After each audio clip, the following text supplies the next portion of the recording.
Sa mundo ng naghihintay, may tanong na paulit-ulit na bumabalik. Saan ka na? Ang pag-ibig minsan ay tila anino. Nakikita pero hindi mahawakan, parang hangin. Nararamdaman pero hindi mahuli. Nakakapagod, nakakaluha, pero bakit nga ba hindi kayang bitawan? Ito ay isang panawagan, hindi sa pagkakataon, hindi sa tadhana kundi sa iyo. Kung tunay kang narito, kung may saysay ang paghihintay, magpakita ka na. Dahil hindi tayo isinilang para sa habambuhay na paghahanap. Baka sakali lang, ang hanap ko'y ikaw.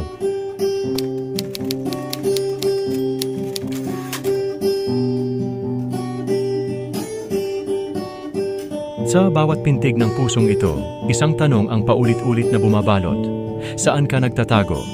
Ang pag-ibig na tila alikabok na dumadaplis lamang, na mahirap mahawakan, mahirap matagpuan.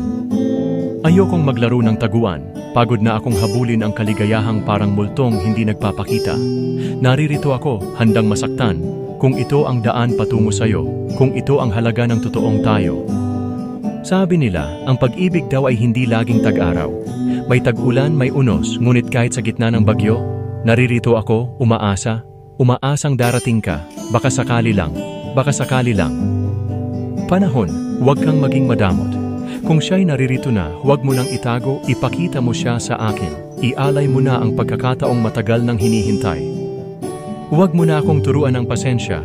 Ang puso ko'y nanginginig na, nanlalamig sa bawat gabing. Walang kasagutan ang tanong ko. Kailan ba? Paano ba? Magpakita ka na.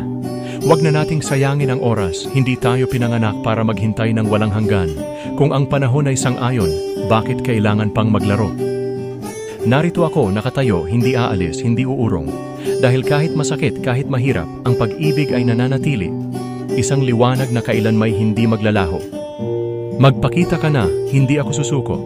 Baka sakali lang ang hinahanap ko'y ikaw.